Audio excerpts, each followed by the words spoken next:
It is an honor and pleasure to be here with Rabbi Dr. Bradley Shavit Artson, who is the Dean of Ziegler School of Rabbinic Studies and the Vice President of American Jewish University in Los Angeles.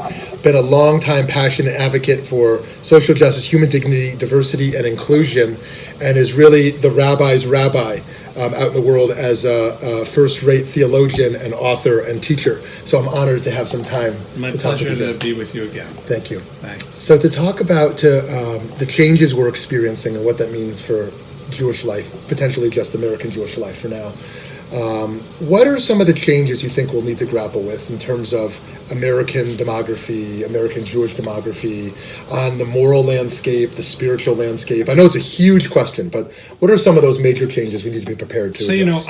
I think about the changing nature of Jewish life in the larger context of the changing nature of religious life, in the larger context of what does it mean to be human. Yeah. Right? Because it's changing for everybody. The reality is that the social norms that we all were taught were built into nature, they weren't. Yeah. And many of them have been overturned largely for the good, but things that were normal aren't anymore. And it's also true that people have a different sense of belonging. So we have this paradox of a more plugged-in society with lonelier people than I think we can ever remember before, and busier than ever before. So all these time-saving devices are drowning us. Yeah.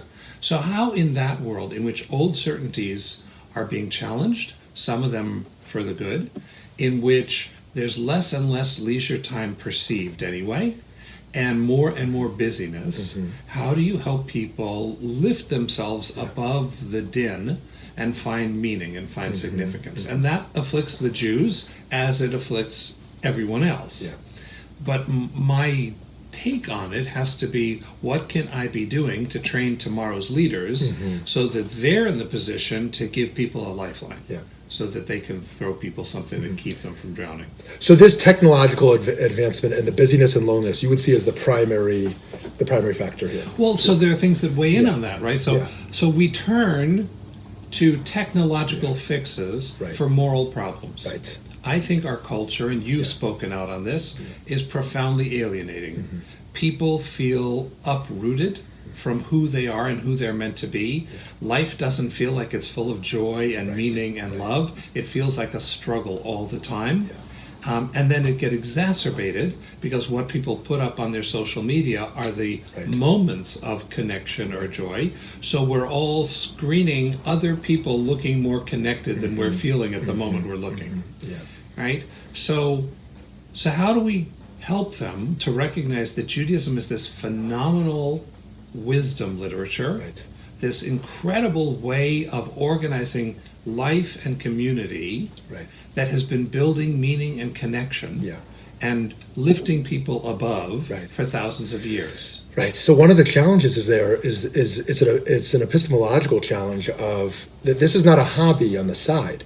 Like, how do you build this framework of making meaning and connectedness into your daily life? Right. And I'm not sure many are prepared to do that. Well, so let's take it from a couple different areas at once.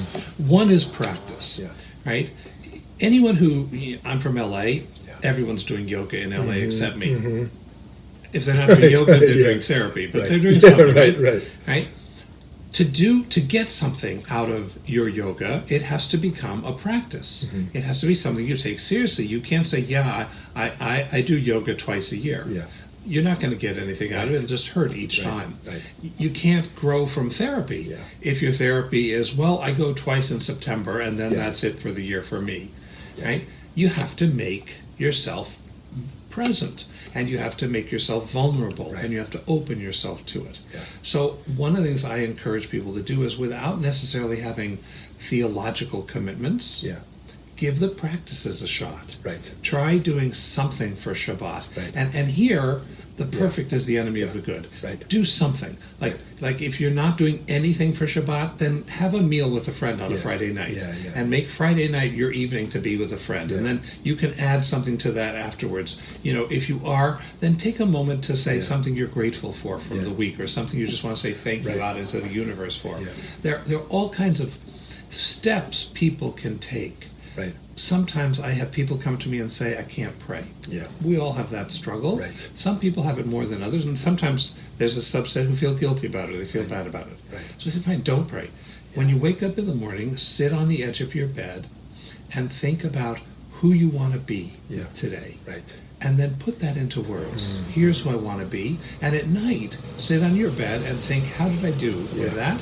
And what's one thing I want to say thank you for? Yeah. Don't worry about who you're thanking. I love that, to bracket in a postmodern era of skepticism, to bracket our certainty or need for theological clarity and just do something. I was just thinking about how in Parshat Bereshit this week, Bereshit bara Elohim et Shemayim v'et haaretz, that the first thing we learn about God is action, is doing something. Correct. And to emulate that is to say, I might not have intellectual clarity, but I'm going to do something. Correct. And the clarity comes, if it comes at all, in the doing, right? Because underlying that magnificent, weird story is God obviously wanted to create. Yes. So what was going on? Because God never says, here's why I'm doing this. Right. It's just that God doesn't. Yes. Right? Yeah. So we can do that too. We can have a yearning and a sense that something's incomplete, something's broken, and I'm going to try these things and see if that feeling diminishes. Yeah. If I am able to feel a greater joy, a greater rootedness.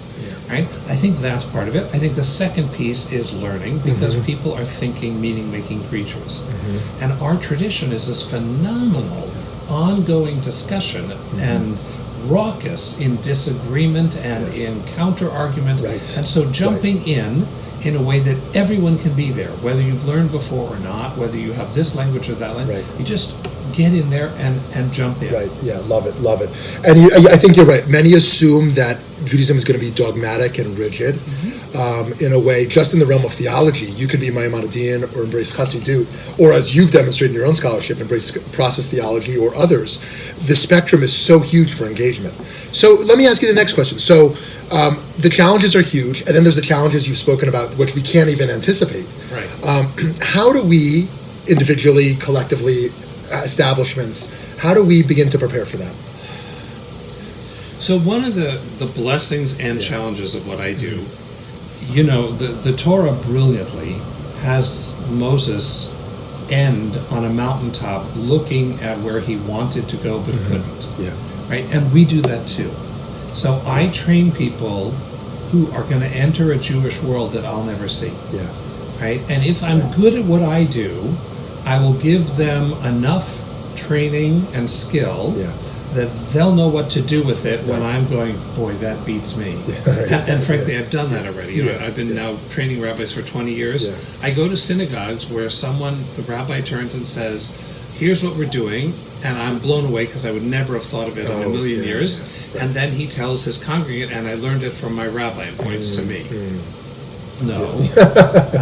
So training them for an open. That's like Moshe and Rabbi Akiva a little bit. It's completely right. So that's the dynamism, is that the Rav trains the Talmid to do things the Rav would never think of. Right. And in that sense, it's the Torah of Moses. Right. It keeps going. So I believe that if we give people the learning, the questioning, the practice, and then one last thing, faith for us isn't putting our initials next to a doctrine. Faith is faithfulness. It's not going away. I'm going to be here for you. I'm not going anywhere. That's faithfulness. So having that kind of faithfulness is core to Jewish life too. I'm going to be present.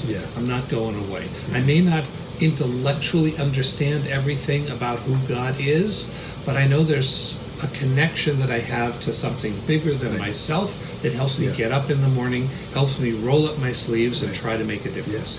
So that works. So what you're saying, I think, works broadly, but primarily for spiritual leaders. And the Jewish community, in many ways, is run by business people. I mean, people on boards or those who are their primary task is fundraising.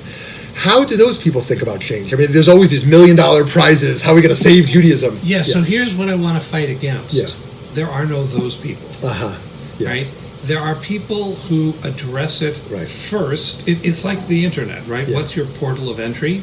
But you ultimately go everywhere. So there are people who start off asking the business questions, the budget questions. Thank God for those people. They're the grown-ups in the game, right? And then there are the dreamers like you and me who have great big ideas, and then someone has to say, well, we can't afford that, or we need to do this first, right? But there's a deep spirit in the people who want the numbers to balance. There's a deep spirit in the people who want to create the structures to allow the programs to exist. What we need to do is name it for them. We need to be able to tell them, this isn't just your MBA skills. Your MBA is about bringing order where there was chaos. That's what God does, right? Back to your Bereshit story. That's God is the one who does that. So what you're doing is tapping into your God-like nature to try to bring order. That's a beautiful spiritual task. I think that us seeing the world as us and them is part of the sickness. Well, speaking of the us and them, do you see any differences here in different religions? When are the questions that Muslim Americans, Christian Americans, Buddhist Americans, etc., are asking, and are the challenges they're facing similar? Yeah, so the challenges they're facing are very similar. And here I want to use a Jewish mystical concept. The Zohar speaks about a lavush, a garment, right, as opposed to the goof, the body that's under the garment. And garments both reveal and mask what they're clothing, right? So yes, of course, the garment of Islam in America, the garment of Buddhism in America, the garment of Judaism, those are very different. But they're still struggling with the same things. I spoke at a conference for Jains. Jain's religion comes out of India. It's one of the world's 9 biggest religions. They need to do better PR, but, but it's a huge religion with a lot of wisdom in it, right? They wanted to talk to me about how do we get our kids not to assimilate into American culture. And I was shocked that they were asking exactly the same questions that a group of Jewish parents at a preschool would be asking as well. But they have different resources for their answers and different challenges that they have to overcome. So one of the things I love is that we live in an age in which we can learn from each other. Right? We can listen to our Muslim neighbor and say, wow, that's really interesting. You're addressing a similar problem. I can't fix it the way you're trying to fix it, but what I can learn from it is something I haven't tried yet. And I think in that way we're all in this together with different varieties of similar answers. Love that. So I think my last question is, what's a piece of Torah that you frequently return to that helps you to navigate periods of tension, periods of rapid change, that kind of grounds you in a particular wisdom? So one is a story and one is a verse. Great. The story is the arc of Moses' career. You know, he starts out enthusiastic and he's going to do everything. He's going to bring down this Pharaoh and he has great success. And by the end of his life, he's kind of a beaten, tired old guy. And that gives us permission to be tired too. But he doesn't quit. He goes all the way to the border. You know, and he goes until he can't go anymore. So I take encouragement from that he also had bad days or bad spells, and he didn't let that define him. So I don't have to either. And there's a line in Devarim, Lo tuchal lahidalem, you shall not remain indifferent. And I think that's above and beyond any of the details of Jewish teaching. That's at its core, which is, it looks overwhelming. You're not allowed to be overwhelmed.